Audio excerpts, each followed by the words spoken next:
are live. It's our first one. This is the Meat of the Matter podcast. We are coming from 3 countries. We got Holland, Ireland, Canada in the house. We are here to answer questions, have some fun, talk about things they don't talk about.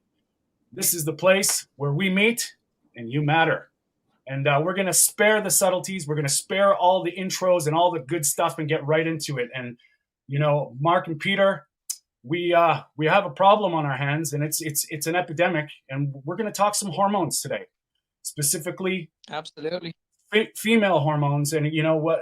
Before everybody jumps down my throat and says, you know, what the hell did 3 guys know about hormones? Well, you know, I guess we're going to find out. So we welcome you to ask any questions.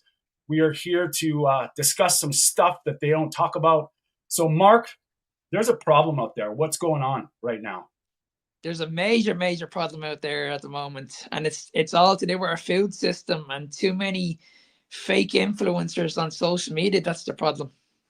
Yeah. Okay. So, you know, in our spaces, and we've seen this over and over again. I know you've dealt with you deal with a lot of lady clients. So, you know, from menopause to infertility and to actual fat and metabolism, what's wrong with the general outlook on hormones? Like when a woman presents herself to you with these issues, what do you think? The main issue is the diet. The main issue is this diet culture that women have been doing for many years, under eating, over exercising. And it's absolutely it's destroying their health. This is the one thing I see constantly with women, that they're just constantly underfeeding their bodies, and they don't understand they don't understand the damage this has on the reproductive system, especially for women and their hormones, and especially for women who want to give birth. That by doing this over and over and over again, you're actually doing a lot more damage. I see. Yeah, and you know, I've kind of related a lot of things. You know, when a woman or a lady presents herself, asks me for help, and we look into some things, and I kind of feel like, you know, these infertility, whether it's PCOS, endometriosis, a lot of these things can relate directly back to the diet. And I'm a firm believer, if you just look at, you know, sex hormones and the cascade of what it takes to make them, you know, it's cholesterol. And how do you feel about the zeitgeist in the cholesterol space right now? Do you are you? Yeah. So I mean, that's the big issue at the moment. Yeah. So when women eat more fat, what happens? Anyone? Peter, can we hear you? So just before we're getting, I can hear you. Yep. Okay, before we're getting things going, we are new, everybody. So bear with us. We're working out some technical bugs. We got 3 time zones going right now, from Holland, Ireland, and Canada. So we've already mixed up the times a couple times. It was great. Anyway, we're talking about hormones. We're talking about estrogen. We're talking about the female issues that are going on. And it's my belief, you know, and I don't want to, you know, I don't mean to offend. And for the record, we are not doctors, we are not scientists, but we all have had our share of experience with these things. And estrogen and fat, like our sex hormones are made from cholesterol. The cascade, the enzymes, the stuff are made from amino acids, from protein. And what our general, you know, the common media narrative is low fat, plant-based, low cholesterol. Peter, do you think that's a good idea? Peter, do you think that's a good idea? Did you hear me, Peter? Did you think that's a good idea to lower your cholesterol? Oh, yeah, definitely. Can you hear me as well? Yeah, I can. Okay, good. Yeah, well, I'm not an expert on estrogen and the cholesterol part as building blocks, but sure, it's a building block of estrogen and male hormones as well, of course. So it makes sense, right? If you are really eating a little fat, that your body has to produce all the cholesterol itself. So that's already it's going to help. And personally, I think insulin plays a major role in this one as well. If your insulin levels are high, the thing is that the insulin, it focuses, of course, primarily on the blood glucose, but it does a lot more, especially on managing things in the womb and the ovaries. Yeah. And if it's high, you get also this PCOS type of stuff, that high insulin. Well, this is a sort of layman's explanation, but high insulin will just activate everything to the extreme. Yeah. And you know, like when I'm gonna add Mark. There we go. Oh, he's gone again. Whatever. We got some international discrepancies going on. But no, you're right. And the thing, like what I've kind of come to realize is that when we're dealing with these things in the health space, quite often we zero in on one thing. And what you're talking about with insulin, what Mark's talking about with estrogen and hormones, it's all tied into it. And it all starts with the foundations, and it all starts with food. And my personal, philosophy is, how can you expect to function properly, optimal even, when you're not getting the building blocks and you're disrupting the foundations and disrupting the stuff that makes the stuff, that lets the stuff do the stuff, if that makes any sense.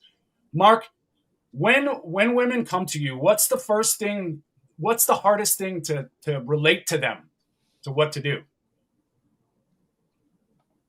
Did you hear me? And in regards to the foods. Yeah. They probably don't want to eat a lot. They so probably the one thing people struggle. Go on. Can you hear us? I'm just trying to get this because my internet is not the best at the moment. That's okay. We can hear you. Yeah, we're dealing with some international airwaves here. So Irish internet. And yes, this is a no duck food zone. All right. How are you doing, Mark? You ready? Give me a test. Give me a good. Sorry about this, guys. Yeah, no worries. We're going to work out some kinks. So anybody that's joining us, just bear with us. We're new. Our tech guru is Peter, and the rest of us are pretty. This is an experimental go, and I'll promise we'll get better. And we're not here to offend anybody, but we are here to challenge some things that are very serious. We all see some serious things going on, and we just start right off the bat. Let's talk hormones, because I think that's a real big thing. All the ladies that I talk to, they have these things that are just programmed in and incepted into their brains that it's very difficult to come around. Just telling somebody they need to eat more. It's already, you look at your plate and you're seeing whatever, if it's a big chunk of meat and a dozen eggs, and that's not enough sometimes. See, the problem is the quality of the food people are eating. It's just all. The reason why so many people are struggling is because the quality of the food is absolutely poor, and there's way too much focus on calories. You've got to understand the body needs nutrients, not calories. I agree. And, this big push, and this is where, where we're going to try and play, some devil's advocate here. We're going to try and tackle things from all angles. And you have doctors and you have scientists telling people that, hey, seed oils aren't that bad. Don't worry about it. And they'll tell you a little bit is enough. In moderation. You need sugar. How do you feel about that, Peter, when someone tells you that you need sugar? Yeah, I don't need it. That's the simple answer. And for me personally, I've been 16 years, I've been a type 1 diabetic. And only after 14 years, I learned about the term gluconeogenesis. And actually, when I looked back, I noticed every time that when my blood sugars would go up in the night and that sort of things, that happened after eating a lot of protein. Yeah. So, or cheese. Yeah, no doubt. If I eat cheese during the day, then in the night it goes up like to 140, 180 if I don't do anything. And that's gluconeogenesis. Yeah. Crazy, right? That they don't even tell about it. No doubt. And see, the problem is a lot of people need to understand this, that yes, the body needs insulin, but you do not need chronically elevated insulin. There's a big difference. Yeah. And, when, from our experience, that chronically elevated insulin, for one, they don't test it. You go into a doctor's office and you want to know your fasting insulin levels or your insulin levels. They'll look at you like you're not diabetic. What are you worried about? Exactly, yeah. And I find these, when, especially the women out there, I just want you to come, please imagine this. You're like a tower, and everything in this tower has things that need to work together. They need to be in the right places at the right times. As soon as you start taking out these things and the stuff that makes the stuff, what happens? It's mayhem. Yeah. And most people, they get caught up in what they tell you and trust the science. Yeah. Now, if a doctor's presenting something, you ask them a question, but they don't care. I just did a video on first do no harm. I mean, where is that balance? And what you're saying, Mark, is it's real food. It's real nutrition. That's what we need. It has to be, because we need to, I'm constantly saying this on a daily basis. We need to move away from this diet culture as quick as possible, because people don't understand that this low fat trend that we're on, this is what's actually doing the damage. And it's this is why so many people are suffering with their health, because we've been taught that we need to follow a low fat diet, and and it's worse if you look at if you look at the fats as well. Those fats that they still do eat, what fats are it? Plant seeds with plant sterols, so they will further drop the real cholesterol levels. Yeah. So I imagine that will also add up to the problems related to endometriosis, PCOS, and that sort of stuff. Absolutely, because a lot of people are thinking that, okay, if I go on a high fat diet, I need to be in like the likes of like peanut butter, almond butter. But people need to understand that these are not essential fats. Essential fats are saturated fats. Yeah. People need to understand that when we hear the word saturated fats, I understand that we were all thought that we need to fear cholesterol. Cholesterol is bad for us, it clogs our arteries. But it couldn't be further than the truth, guys. Yeah. We need saturated fats. When people come out with these ridiculous studies on saturated fats, nobody takes into consideration, when they did these studies, what else they were having with these foods. So when you're going into McDonald's or you're having that hamburger, what else are you having it with? Are you having it with alcohol? Are you having it with the bun? Like, what else are you having it with? That's where they didn't look. That's where they failed. Yeah. Saturated fat was never, ever the problem. And also, when you just look at it from a basic layman, saturated fat brings fat soluble vitamins to the table. Saturated fat is found with protein in nature. And really, if you look at the breakdown of red meat with associated fat, it's not all saturated. It's like we've got this big fear. And, I myself, Peter and Mark, look at all of us. We're pretty much high fat. Obviously, I'll tell you, I'm eating 2 sticks of butter currently. That's more than I'm used to, but 2 sticks of butter, 250 grams of butter a day. So that's, for some people, that's their caloric intake of the day. And not to mention, how long have you been high fat, Mark? Mark, how long have you been high fat? Nearly 3.5 years now. Peter, how long have you been high fat? Nearly 3.5 years. Peter?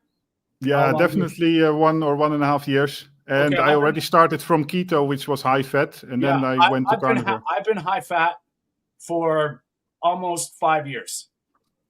Look at us all. We're not fat. Fat does not make you fat. It's clear. And, people will come on and say it's not good for you. And, and that's where it breaks my heart, because there's so much inundated programming that you can't let go of. And unless you're willing, because this is where we're getting into hormones and infertility. And this could be an existential human problem, because we can't have kids anymore. Look at the men, and testosterone is low, and we can argue dollars and cents. Yeah. But the fact of the matter is, more and Yeah. more men are needing testosterone replacement therapy. And I'm not saying there's not a place for it, but when you break it back to 50, 60, 70, 100 years ago, we could make babies, and now look at us. And Yeah. I feel for the women because, it's so, they've done a great job programming us with, magazines and bullshit about trying to just eat low fat, eat less food, eat less, move more, low calorie, starve yourself. And it's cruel. And if you can just, I wish everybody could see it from our perspective, because the people that are just starting out, it's so counterintuitive. And, Mark, we've talked a little bit about insulin, but now how does insulin drive us, and like sort of explain how it goes into the other hormones, specifically with our hunger? So what happens is when we the reason why we need to be focusing a lot more on hormone, especially hormone health, is especially down to the carbohydrate model. And this is where insulin kicks in, because this is where a lot of damage is going to be done when it comes to the female body. Because what will happen is when insulin is elevated too high, this is going to have a huge impact on the overall health. And this also has a huge impact on males also. When Peter was saying about the testosterone, when we lower our testosterone, you're increasing your estrogen. And this is what insulin actually does. When we have a higher level of amount of sugar entering the body, your estrogen levels are gonna rise very, very high, and your testosterone is gonna decline massively. And this is the exact same thing that what happens to women. When our insulin levels are too high, what's gonna happen is our health markers are actually gonna drop down. We don't want this. No. And if you just look at, and I know we don't want estrogen to drop too low. We don't want it elevated too high. We want to bring it down a small bit. That's right. And if you just look at, we'll get you to chime in a second, Peter. But if you just look at, Mark, you're a bodybuilder. You've done competitions. You understand this whole thing. Now there's the performance enhancement drug debate. But if you just take yourself out of this and look at what happens when you overdo free testosterone, what happens? These guys have to take an anti-estrogen. Exactly. If you just take that out of the context of a bodybuilder, that's an extreme situation.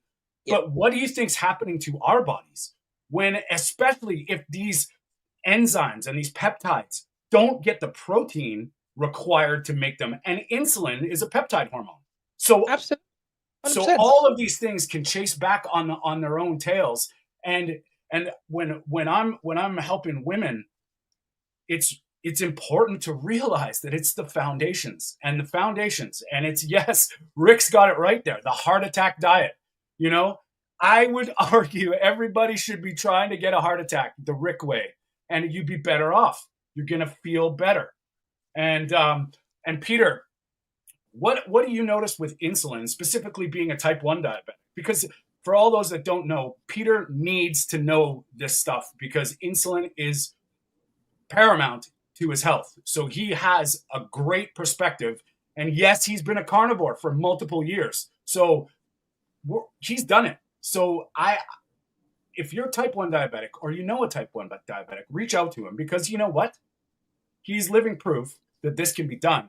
But Peter, insulin, and how does that affect your manliness? Do you notice a dip? Do you notice a dip in any kind of things that you want to do? Do you notice energy? What if your insulin's off a little bit? Well, I think on that point it's quite okay. I eat so much fat anyway that I don't suffer problems from that, I think. And in terms of insulin, a very nice thing about carnivore diet, which I only realized much later, already after 1 year or so, is currently I have a lot more body fat. It's wintertime.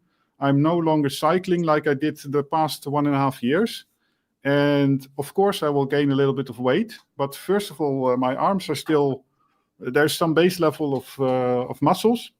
But when I look at the insulin resistance, that's very interesting. In the past, if I would go out of season, out of cycling seasons, I would start eating a lot of, continue to eat a lot of carbohydrates and also gain a lot of body fat.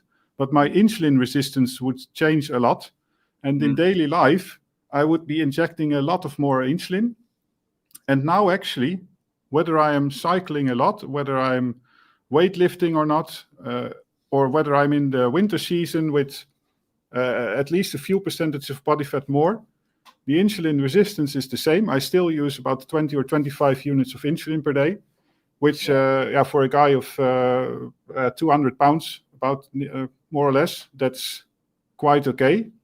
I think if you look on the internet, if you ask ChatGPT or Google about how much does a average pancreas produce of insulin, you'll see numbers like 30 or 40 almost.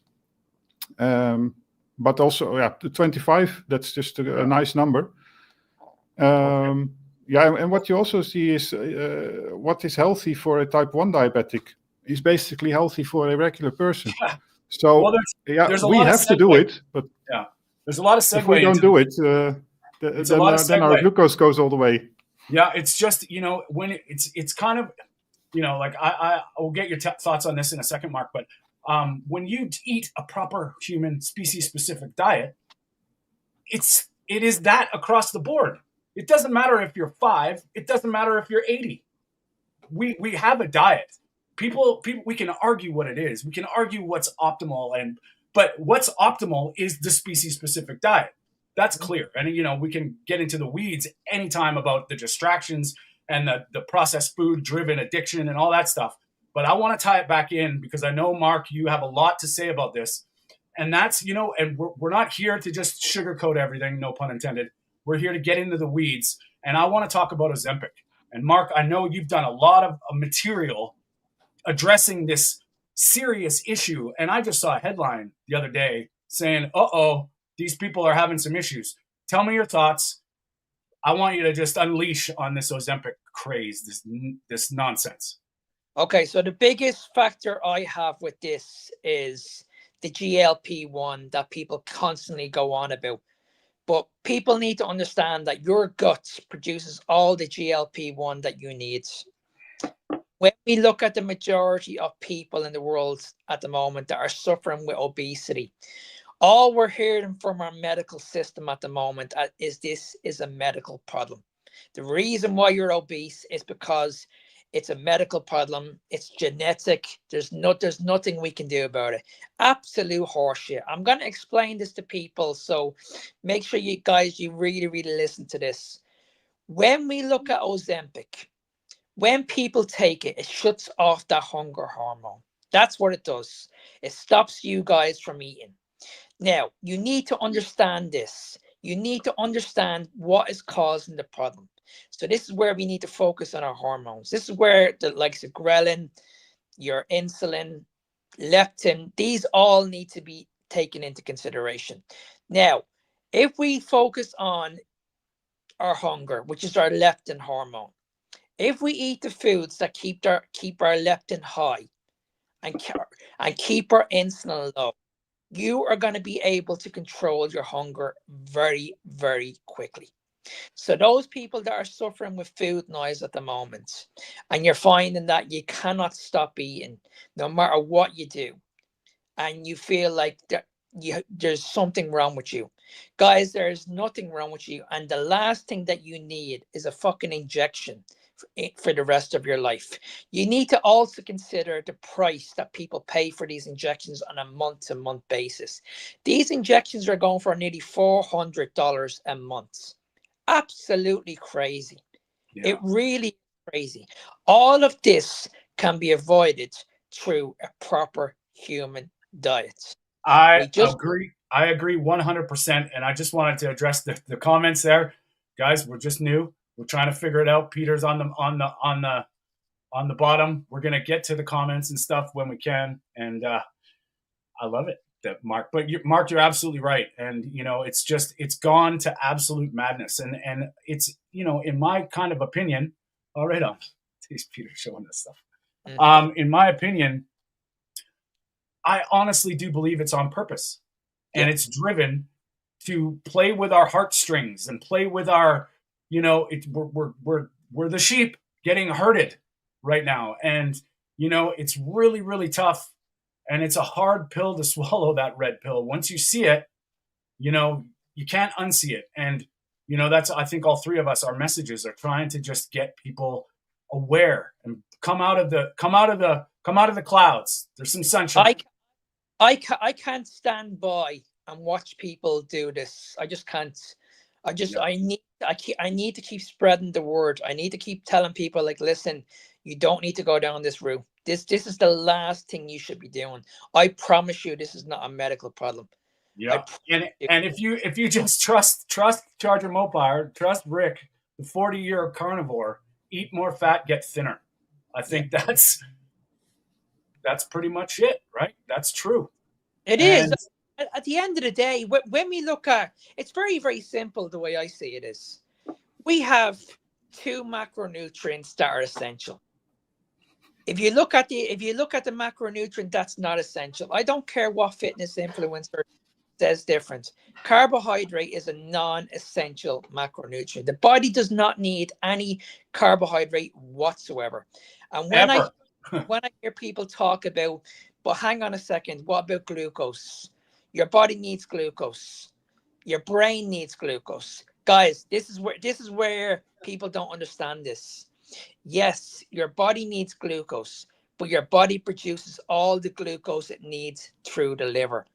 And as the guys were mentioning earlier, we can also get glucose through gluconeogenesis from eating protein.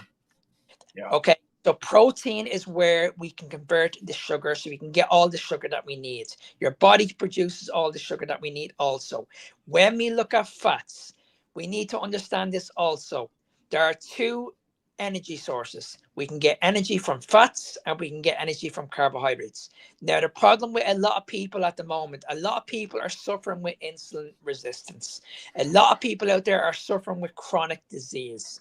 So we need to step back and say, okay, why is this happening? Why is this happening to so many people out there?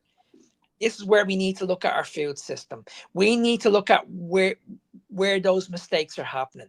And we need to look at what's been happening in the last 100 years. And if you look in the last 100 years, you can clearly see that our supermarkets are the problem. Because if you read the labels on most of our foods, you will see on the labels, these labels are filled with crap, literally crap.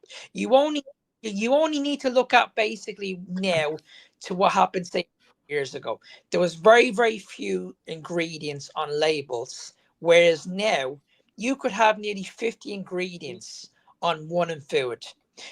We also need to understand that when we're eating these foods, chemicals are not food. Let me repeat that again. Chemicals are not food. And Rick, what Rick is saying down there, just compare us carnivores to the standard dieters and the vegans. And this is not. I honestly, if you want to be a vegan, that's your choice. I don't care. Is there a way to be healthy? Maybe it would take a lot of work from my perspective. But one thing in this space, and which is wild, is over and over again, we see new people starting to eat real food, starting the carnivore diet, whatever you want to label it as. People are changing. People are getting better, and people are still all about saying how it's not sustainable, it's not good long term, there's no science. Look at history. Mark, what are your thoughts? Peter, you tell us, what do you think about that? Yeah, well, one thing that you'll see is that people that go on the carnivore diet or even keto for that type of diet, they will never return to their original diet. I don't know them. Maybe there is the occasional, I know one actually. There's the vegetable police, this guy, but he has switched between vegan and carnivore like 10, 20 times. I mean, it's a funny channel. I like to watch his videos, but otherwise, I know a Dutch woman. She's carnivore. Well, I think more ketovore now for 15 years. Yeah. She just told me that she didn't eat vegetables for 15 years. Well, in the Netherlands, that is unheard of. not eating vegetables, because our government is really very active at promoting the half a pound of vegetables per day. Yeah, no doubt, in Canada too. Mark, and when what do you think about, like, when someone comes to you for help, and what's the hardest thing to sort of switch them onto? And do you find that do you just sort of give it a blanket, or do you specifically say, eat this? No, the biggest factor is always going to be the fats. Always. The reason for that is because we were all brainwashed that for every 1 gram of fat has 9 calories. Yeah. And this is the biggest issue I have with people, because they're constantly calorie counting, and they want to make sure that if they're going to be calorie counting, they want to take out the one macro that has the most calories. And the one thing about fats is, yes, they do contain a lot of, like, if we're going to focus on calories, like I said, 1 gram is like 9 calories. But like I said at the very, very beginning, we need to move away from this, because this is what's actually harming the world at the moment. It really is.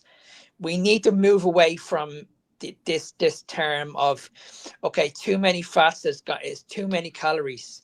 Now, I'm not saying to someone who's watching that, okay, if you want to get in shape, just eat a lot of fats and just eat a lot of protein. Obviously, you need to count your macros, and you need to make sure you're eating for your body type.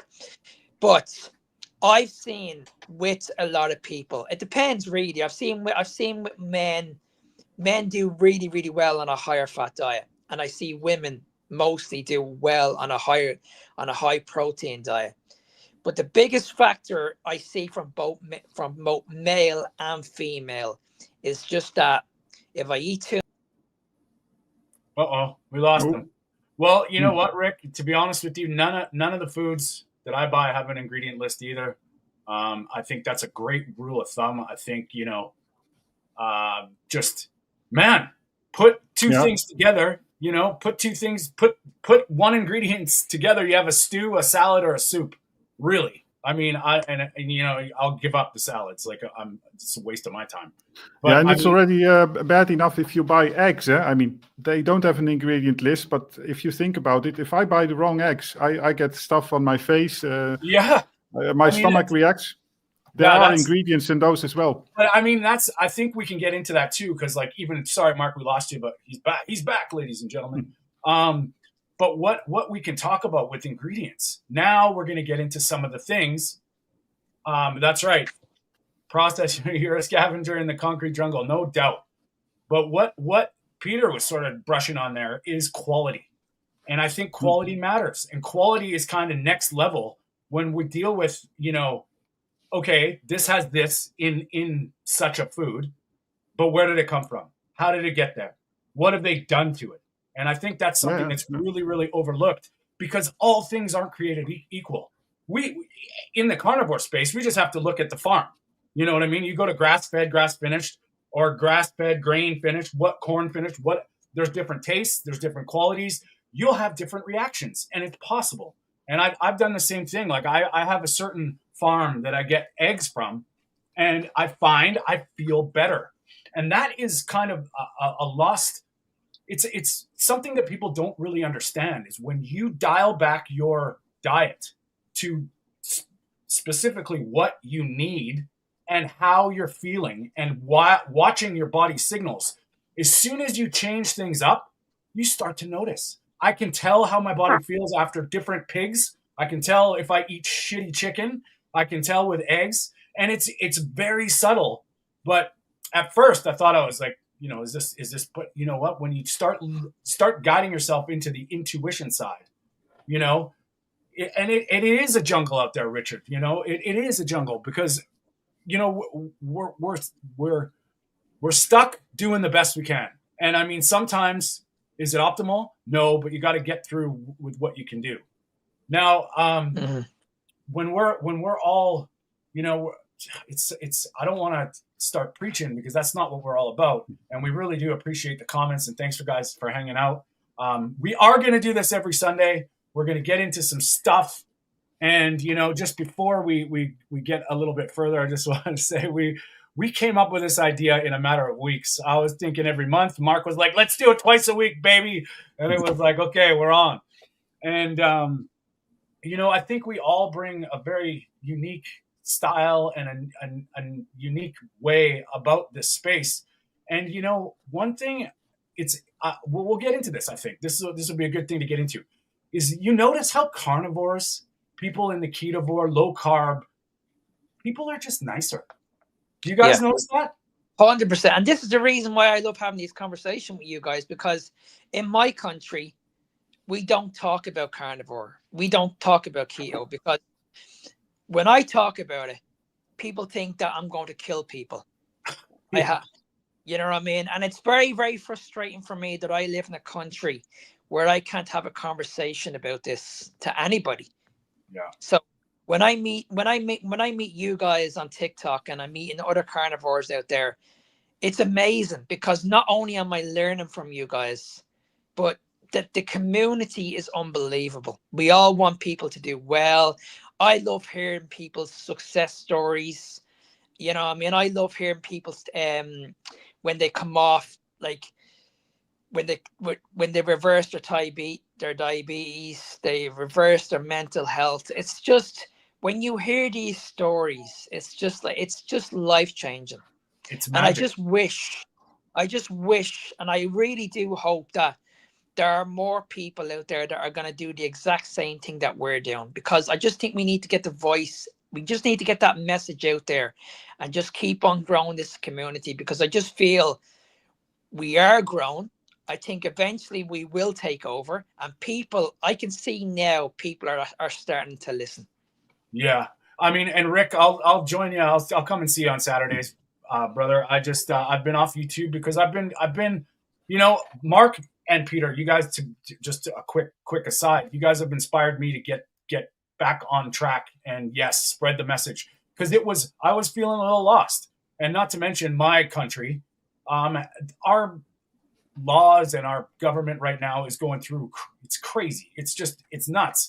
And my YouTube channel, whatever you want to call it, was it came to a screaming halt. And I'm going to get back into this. Is bringing me back into, just screaming from the rooftops that, it breaks my heart that I see people in the grocery store gasping for air, morbidly obese, eating shit. And you try and say, give them a wink, wink, nudge, nudge. Hey, we should eat a little meat. They look at you like you're gonna die. And well, I'll tell you this. I'll tell you this much, and this is coming from the heart. I don't do this for likes. I genuinely don't do this. I couldn't care less. I couldn't care less how many followers I have, how many likes I have. Last year was a very, very tough year for me. I lost my partner's mother, and I lost my partner's father to cancer last year.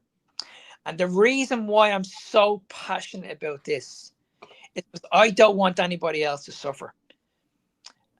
I really, really just don't want to see anybody else suffer.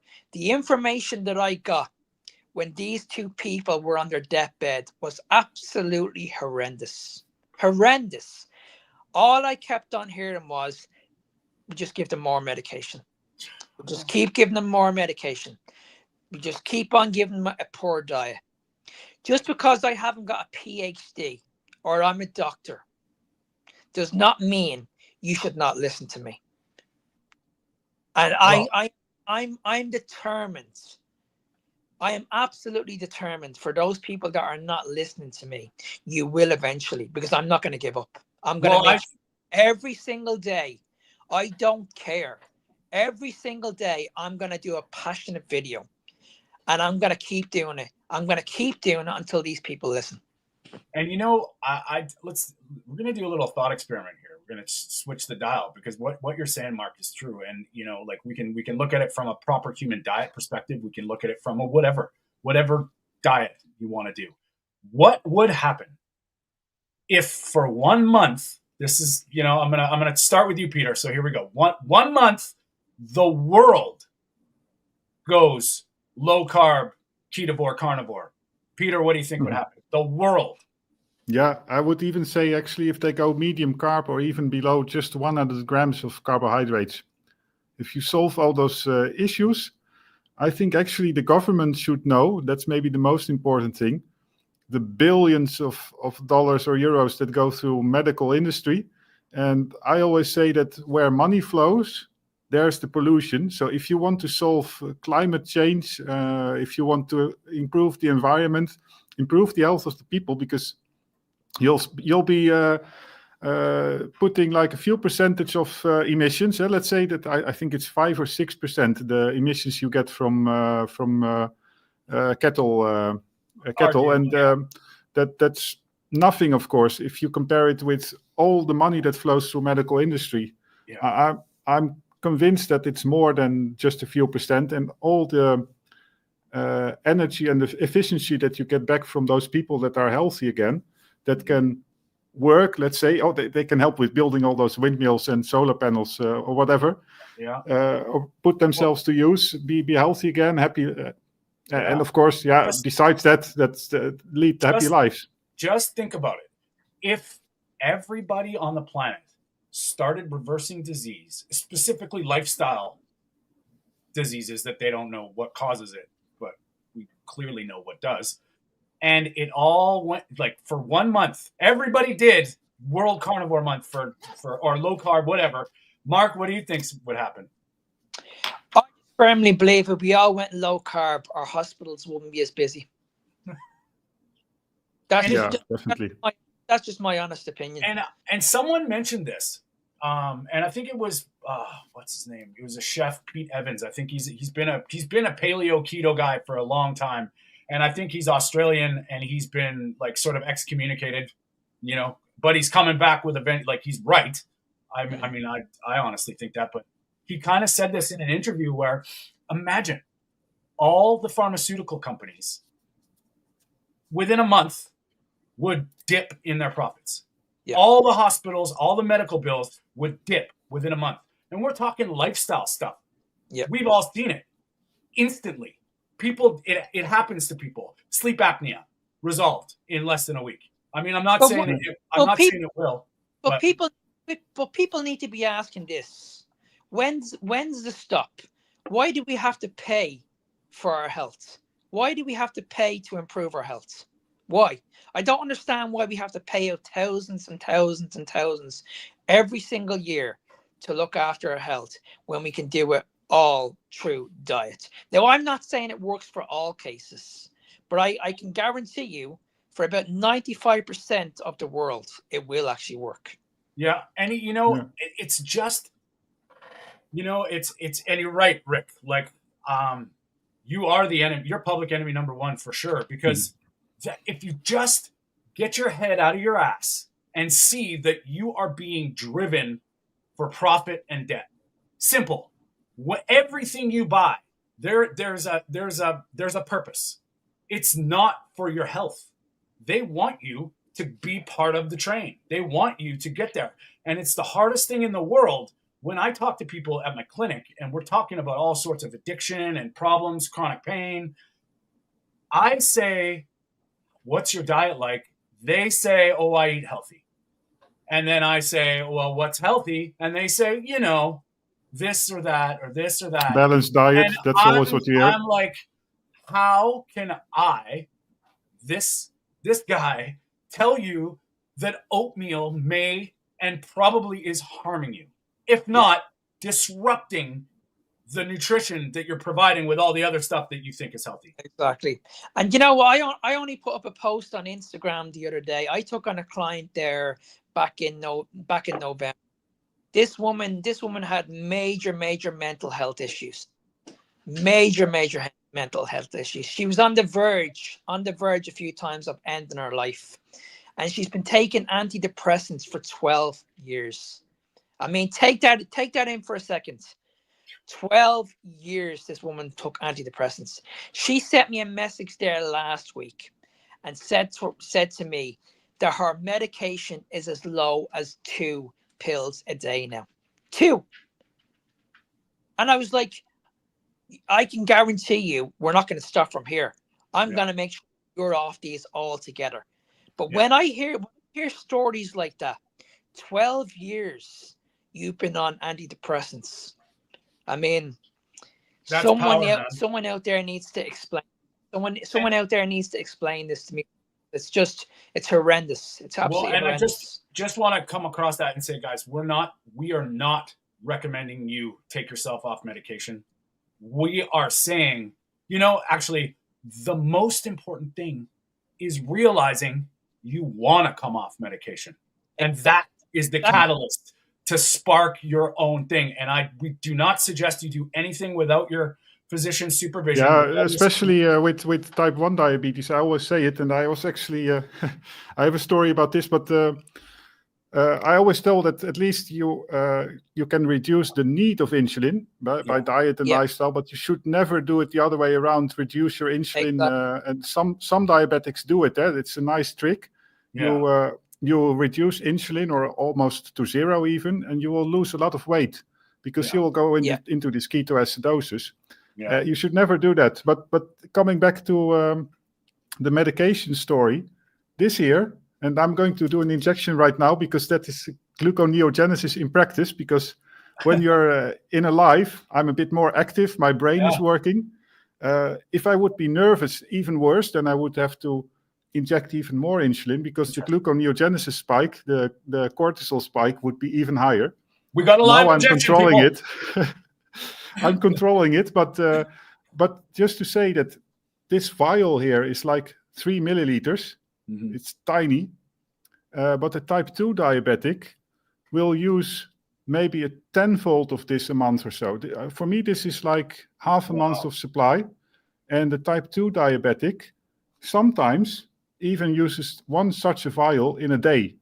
Yeah. And I don't know about the cost of this, but this should be probably at least $100 or so, this stuff here. And when I think about it, I've been angry in the past about my diabetes because you can inject insulin and you get a different response because there are all these uncertainty factors. But I have been so angry sometimes that I threw these things against the wall because, if you're doing everything right and it doesn't, this insulin doesn't do its job, for whatever reason they don't explain,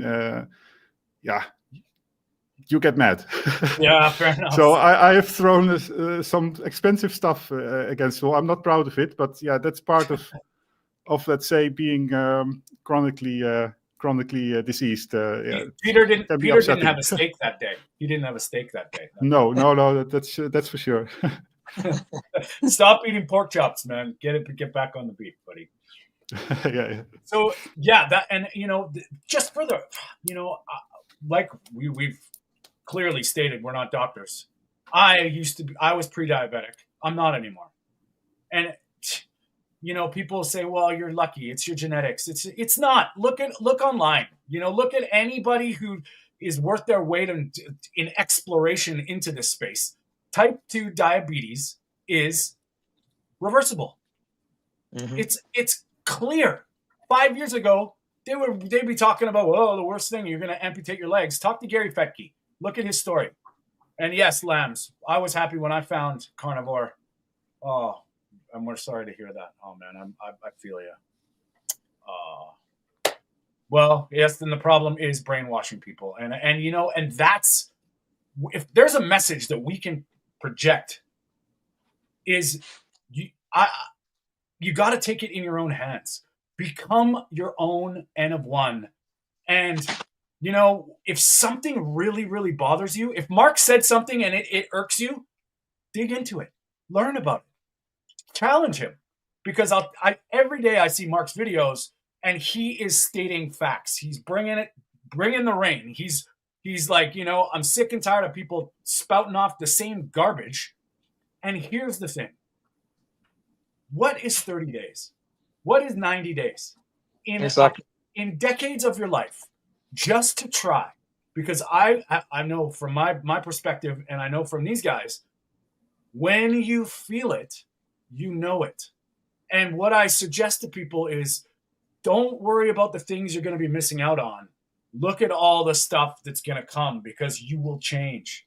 And when we start relying on natural signals. Hunger is different. These And hormones, we're getting back yeah, to the hormones here. and I just want to go back on that as well, because this is the reason, this is the main issue I have with people taking Ozempic, is because they're taking the Ozempic, but their diet is still shit, or they're still taking the same medication, and they're wondering why do I still have pre-diabetes? Why do I still have mental health issues? Why am I struggling? Why am I struggling with depression, anxiety, all this crap? As the guys mentioned, we're not saying that you need to come off medication. We're not saying that at all. All we're saying is you just need to address the diet. You need to look at the diet first of all before you make this decision. Okay, I need to run to my doctor because I'm in a really, really bad way. Look at the diet, guys. Look at the diet. Have a look at it. See if there's anything you need to change. Because I guarantee you, there might be a few changes in there that could be hugely beneficial, and it could save you an absolute fortune paying these. Yeah. Let me add one thing to that, is that if you do this GLP-1 agonist therapy, then a lot of people will also get some benefits during that time, because they will lose weight, and they often do change their diet a little bit, but it's lacking the learning experience. Exactly. So once you achieve this goal weight, then you'll return, even intentionally, you will return to your normal diet because you think everything is all right. And I mean, the same happens. I'll give you an example. For years and years and years, I suffered with digestive issues. Years. Every doctor, every PT, every dietitian kept on saying to me, eat more fiber, have a digestive enzyme. I did all this. Guess what? This cost me a fortune. I was paying for digestive enzymes every month, and these were costing me nearly 40 euros a bottle every month. And I was always struggling. Always. It never, ever fixed the problem. And I had that for years. And I did that for 10 years straight. When I look back at how much money I spent on digestive enzymes, it's absolutely insane. Whereas now, I don't take any supplements whatsoever. I take no medication whatsoever. And my digestive system is probably the best it's ever been. I just feel amazing. I have no issue going to the toilet. I'm not constipated. I don't have any more issues with mental health. We have to understand this as well, that when I was going through all these issues with my gut health, this led to me having mental health issues. I woke up every day. Yeah, definitely. And there was days that I didn't want to wake up. There was days I didn't want to be here. Yeah. I had many really, really deep conversations with my other half, explaining to her, you're better off without me. And you're better off. I was like, and this is when I had a child. I was in a really, really dark place, and I felt that these people are better off without me. You know what, Mark? I'm gonna interrupt you. I apologize, but you know what? For people that are hearing this, I've seen it on social media, and if you're suffering, there's help. There's people that you can talk to. There's things that you can do. And I'm not just saying call me. I'm saying in this community, if you'll notice one thing, a lot of people resolve different things by addressing, the foundations of a proper diet. And what Mark's talking about, enzymes, digestive enzymes. What makes those? Well, what makes neurotransmitters? What makes our brain chemistry function? Yeah. Protein. Yeah. So I have a little thing that a friend of mine, I was at a gather, we were out at actually a sound bath, and we were doing a meditation, and there's this healer. She was saying how she can eat certain things if she takes her enzymes. And I'm looking at the things she's eating, and I'm not judging. I'm just looking at it going, you're eating a bunch of salad, a bunch of things, thinking that this is keeping the calories down. You're taking enzymes, protease, lipase, amylase, to break down the food that's not really food. Exactly. If you gave yourself the essential amino acids and started with the gut stability, and the pancreas and the pancreatic support, all of a sudden, but it's unbelievable. And I'm not saying stop the enzymes that you're not required to, and everybody's different. But I urge people to look at the foundations, essential nutrients. Mm-hmm. If you're not getting the essential nutrients in the right amounts, how is your body gonna work? Exactly. Exactly. And that's, I didn't mean to cut you off, Mark, but that's I see digestive issues resolve all the time, and it happens quickly, and it's not probiotics. You look at the recommendation now for someone that has IBS. When you look at the recommendation of what people advise, what the health sector advise, they always say increase your fiber. Yeah. Yes. That's the main thing. That's the main thing you'll hear. I've heard that from people in the last 3 years that have been suffering with these conditions. Mark, I was told that I need to increase my fiber. I need to eat more fiber. Mark, you just summed up my whole 3 years in nutrition school. Dark leafy greens, fiber, and probiotics. Yeah. What the hell? Yeah. Yeah, type 1 diabetics as well. They tell to take fiber. And of course, it does a little bit, but it will decrease your glucose spike from 250 to 180 because you're still eating carbs. Yeah. And actually, it's worse because if you eat fiber, especially if it's insoluble fiber, I think that's my suspicion anyway. But in general, fiber, if you eat it a lot, it will make the glucose response unpredictable. Yes. Because what happens, you ate this type of fiber or the other type of fiber, every day a different fiber because you need this variety. You know what? And so you will get the glucose spike 1 hour later or 2 hours later. I can explain that, Peter, because, if this is from Dr. Robert Lustig, and he explained fruit and fiber. You have insoluble fiber, which is like a net. You have soluble fiber, which is like the gum. So when the glucose or when the sugar is getting transported in this fiber, it catches it. So the less fibrous fruit, the faster so a banana is less fibrous than an apple or a pear. So the more that thing will slow down the sugar load. It makes perfect sense. And what is nature? Nature presents us with fruit and sugar with fiber. So that's its trade-off, in my opinion. Exactly. Yeah, and what it doesn't happen, it doesn't work like this, of course. You can eat a shitload of fiber and next to eat table sugar cubes or so. Yeah. Of course, they are not going to mix or anything. The sugars will still be digested immediately and you'll be seeing a lot of fiber on the other end, but that's all what's happening. Mm-hmm. And that's another big thing as well. Like when people are focusing on fiber, you'll always hear people saying that you need to eat fiber to go to the toilet every single day. This couldn't be further than the truth. You know what I mean? It couldn't be further than the truth because when you eat fiber, of course, it's going to be broken down and it's going to come out of you straight away because that's what happens. Fiber cannot be broken down. It goes into the system and it comes out the exact same way. I'm gonna there's Kent Carnivore. I can't remember his name, but he's great. He's Lycopus. That's it. Okay. He has a colostomy bag. He is explaining how that happens when he eats vegetables, what presents itself. And I know this is kind of gross, but I really like to take things from a logical perspective, but the people that actually have something to say about it, who's going to tell him he's doing something wrong when he's telling you he's got to do this thing every day? He's got to deal with this every day. And he tells you when he eats certain things, how much easier it is. Well, do you think that's not happening in our gut? There's a reason we see the corn.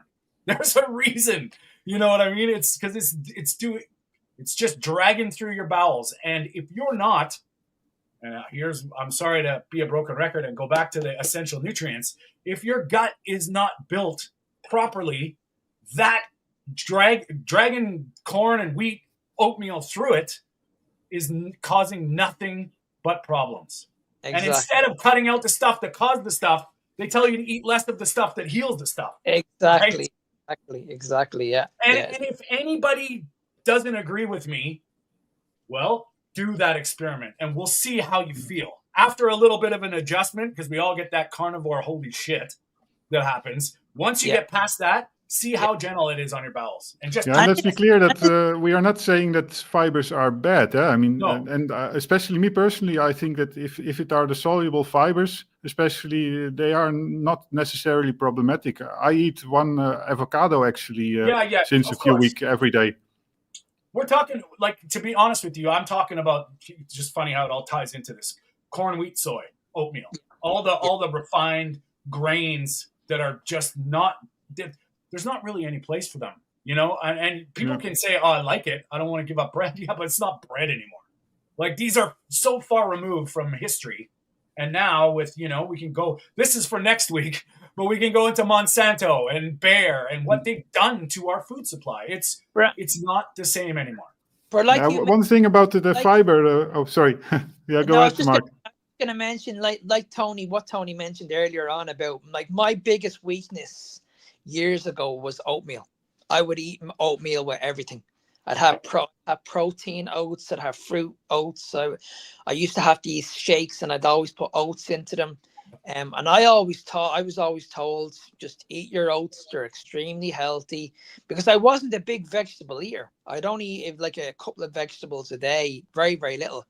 And to be honest with you, my biggest weakness was spinach. I used to eat a lot of spinach with my eggs. Sally Norton is coming for you, buddy. Yeah. And when I look back at it, I was told for years and years and years, you need to eat more of this stuff. Popeye! This is actually doing the damage. Popeye was telling us for years, man. Like, this is how you get strong. I couldn't understand it because I couldn't stand it. And he's telling me, no. You got to eat the spinach. Like, not only I'm going to get a Hulk. Yeah. So I would force myself to eat this spinach. Yeah. And I'd be like, oh, it's delicious. As long as I put a shit ton of butter on it. You know? Mark, did you have specific symptoms that you can really point to oxalates? Oh, yeah. Massively. Tell me. Massively. I'd be here all day talking about it. Yeah, we should probably. We don't want to get into oxalates too deep here, guys, because that could be a whole other time. So like I said, this is the meat of the matter. We are here every Sunday. We're going to talk about stuff that they don't want us to talk about, and we love it. And, you know, Mark, every day I enjoy your videos. Oh, Matt, thanks for checking in, man. From Pennsylvania. How do you guys we're going to change it up a little bit. Let's talk about this TikTok garbage that's going on with the States. How are you going to feel about that? I seen that. Is it all gone, or what is it? I don't know. I honestly don't know. I just, you know, it's funny because I heard something from our future prime minister say, like, we're going to follow suit in Canada. I don't know if it's, you know, we'll get into oxalates, lambs, don't worry. But I don't know what's going on. Have you guys heard, like, how is it in Holland, Peter, with TikTok? Nothing? Here it's fine. They are several years ago. They forbid, I think, government officials and those type of people to use TikTok. That's about the government. So the government in Holland is all about TikTok, but they're not about the farmers. Yeah. No, they forbid TikTok. So yeah. Well, I woke up first thing this morning and I looked on TikTok, and every single video was like, I'm sorry, TikTok is gone. You can look on my other social platforms. And I was like, is it really, really going? And I couldn't believe it. I couldn't believe how many people were talking about it. It was like the world was... You know what, Rick? I didn't either until I got kind of whatever you want to call it. I don't even want to mention the word because I don't want to get it again. But on YouTube.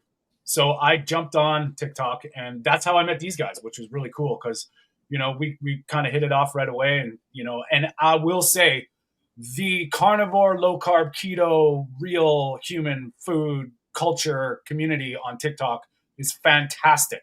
And there are so many new people trying this. And it's awesome because when I started it probably in October, I saw people jump on and they were starting the carnivore, whatever, their new diet for 30 days. And now they've been with me, and it's pretty cool to see them all keep going. It's an amazing feeling, isn't it? And you know, it's just goes to show you, this is the sign of the times. This is where we're at. They're taking that. They're trying to take that away. It's going to start with the States. I think Canada is going to follow suit. And I'm like, of course, I should have been on this 5 years ago when I started YouTube, but no, of course now they're.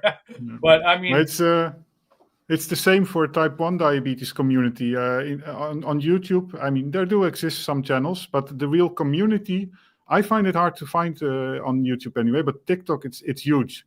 It's like thousands of channels, and the TikTok chat feature especially helps to build this community as well. So I am in contact with a lot of type 1, newly diagnosed type 1 diabetics, and for me that's back into memory lane. I wish I had it like 16 years ago. Somebody to talk with to talk about it. I spend most of my time on TikTok because of that. Because there's actually same here. more carnivores or more keto people on carnivore, and whereas Instagram you have to look for a few people. But every time when I go on TikTok, I'll always see a video of Tony. I'll always see a video of Peter.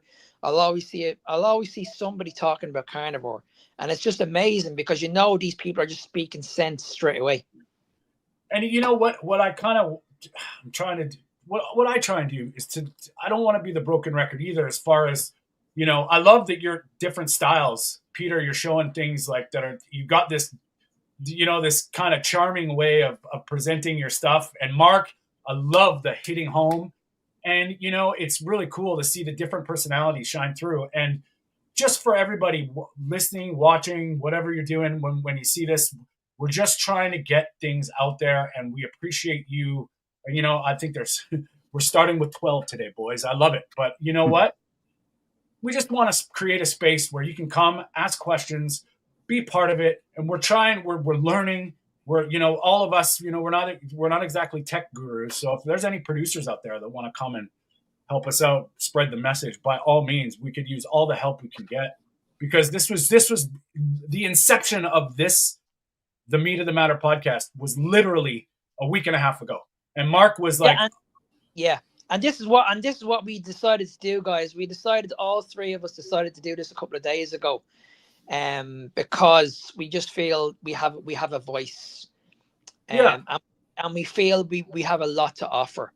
And you will see this on a week-to-week basis, because we're going to be talking about topics on controversial topics. We're going to be bringing guests on. We're going to be bringing people on that have been living this lifestyle, that have cured their diabetes, have cured their PCOS, have cured their mental health. You're going to hear so many people come on. It's not just going to be a live Q&A every week. We're also going to do other. So we're going to try and keep it entertaining as possible. We'll try our best. And to be honest, like for everybody that's just listening to this and stuff, like where we're coming from, I've been doing this a long time. I've been really trying to learn about my body, health, nutrition, and a lot of the stuff that I've come across is relative. And I know a lot of people get really, really kind of lost in the science and the stuff. You don't have to. Really, what we're trying to do is just show you a different side. Show you that we've not only done it, and we're not perfect, and anything that we say that you don't agree with, great, challenge it. Do your own diligence and research. And what I would please keep in mind, if it's everything that Dave ever said and there's a certain narrative, challenge it, because there is a different side. Look at all the different opinions out there, and what you resonate with, go for it. And Bonnie, increase salt. Yeah, I mean, salt can be tricky, but I mean, that's a whole. We'll get into electrolytes and what happens. But there are some names that you can look up about salt. I've been eating a lot of salt, actually, the first 2 years of carnivore, but I am now reducing it. And I know that, for example, Bella from Steak and Butter Girl, that she, I think she doesn't take any salt even. Yeah. And Dr. Chavy probably also, well, maybe he uses it a little bit for the dry aging his steaks in the fridge, but probably that's it. I've actually switched it up. I've don't season my steaks anymore with salt. I put it on after. That's just something I've found. It's kind of maybe that's a carnivore. Getting out of Definitely, yeah. Okay, boys. Before we're gonna. I think it's getting close to the time to wrap up because we're. This is the first one. Thank you, boys, for being part of this, and I look forward to doing this every Sunday with you guys because I think you guys bring a lot of wisdom and some value that can change people's lives. And we may not be perfect, but we're damn it, we're gonna try. And I know all of our countries have different laws, different things, but it's nice to have a camaraderie, a group that we can kind of all fall on each other and share some stuff. We are going to be doing this. We are going to get into some real people, real stories. Hopefully we'll get some guests on from time to time. We're going to iron out the kinks as we go. So bear with us. Mark, quick shout out to how people can get a hold of you. So if you guys want to reach out to me, you can just reach out to me on all platforms. I'm a Fitness Beyond Time 01. Awesome. Peter? Yeah, I think I don't have to mention it because it's nice to see all these familiar names in the chat. Look me up here. This one, this is also a learning experience. This one, yeah. Awesome. And you can find me on YouTube at Tony Stewart Coach. And, I have a website, TonyStewartCoaching.com. I do free consults. So if you even want to just have a chat, by all means, get a hold of me. All of our information will be in the description below. Peter and I are working on the technicalities. Mark's here to stand with a fist. Boys, thank you very much. I appreciate you both, and I appreciate you all. We're trying. We're going to be here every Sunday. That's Mark. He's Peter. I'm Tony. Pleasure is ours. We're out. Bye-bye, guys. See you.